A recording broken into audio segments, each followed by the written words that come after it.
আপনি শুনলে অবাক হয়ে যাবেন। বাংলাদেশে যে সাইজের ইলিশটা প্রায় ২,০০০ টাকা কেজি, সেটা ইন্ডিয়াতে যাচ্ছে অর্ধেক দামে।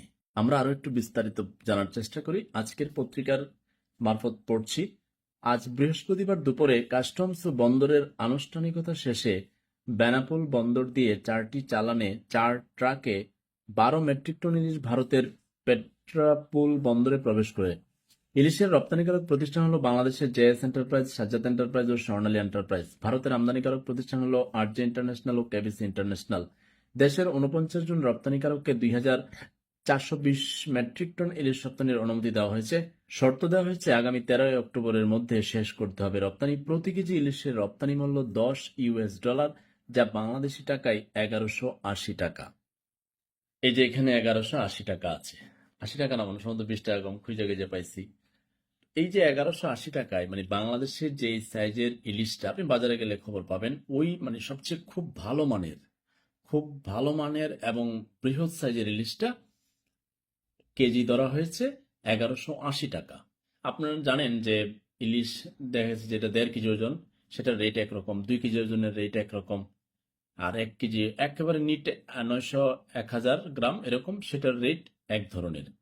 তো রপ্তানির জন্য যে ইলিশগুলো একেবারে বাছাই করা, নদীর পদ্মার সেই সুস্বাদু ডিমওয়ালা, ডিম ছাড়তে আসা ইলিশগুলো, রূপালী ইলিশ যে নামে আপনারা জানেন, সাগর থেকে নদীতে আসে।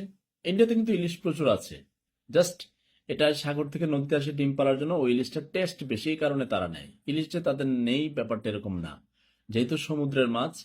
আমাদের ইলিশ ধরার সমুদ্র সীমার চেয়ে তাদের সমুদ্র সীমা আরো বেশি, কিন্তু তারা কেন নেই? টেস্ট বেশি, কিন্তু আমরা আমাদের লোকজন পাই না। যদি পাই সেটা ২,০০০ টাকা কেজি। কেন ভাই? আমি আর একটা রিপোর্ট প্রকাশ করেছিলাম যে কোল্ড স্টোরেজে প্রচুর পরিমাণে রাখছে, কারণ তারা জানে এটা একটা ঘোষণা দিল আর কি, যে আচ্ছা পাঠাবে না, এটা শেষ পেশ সিদ্ধান্ত হবে পাঠাবেই, যার কারণে তারা রেখে দিয়েছে। আপনি যে জেলা থেকে শুনছেন, আপনার জেলাতে যে মাছগুলো আপনাকে বলছে যে পদ্মার রূপালী ইলিশ, এটা সম্পূর্ণ মিথ্যা কথা। যদি থাকে 5%, 95% ওই আপনার নানান জায়গার ইলিশ দিয়ে আপনাকে বুঝ দিচ্ছে।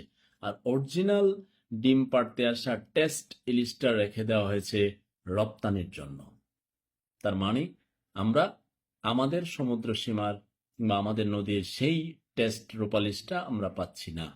আমরা ভোক্তা অধিকারের অভিযান দেখেছি। আমি অনুরোধ করেছিলাম যাত্রাবাড়িতে যাওয়ার জন্য, আমি অনুরোধ করেছিলাম চাঁদপুরে, যেখানে ইলিশের হাট, এবারে আপনার বোটটা এসে ভিড়ে যেখানে, তারপর যেখানে ডাক হয়, তারপর এখান থেকে নানান জায়গায় ছড়িয়ে পড়ে, ওই যেখানে ডাক হয় ইলিশের ভোর রাতে, সেখানে যেতে ভোক্তা অধিকার সেখানেও গেছে, দেখলাম ১০,০০০, ২,০০০ এরকম জরিমানা করেছে। এরকম পেনাল্টি সমাধান পাবেন না।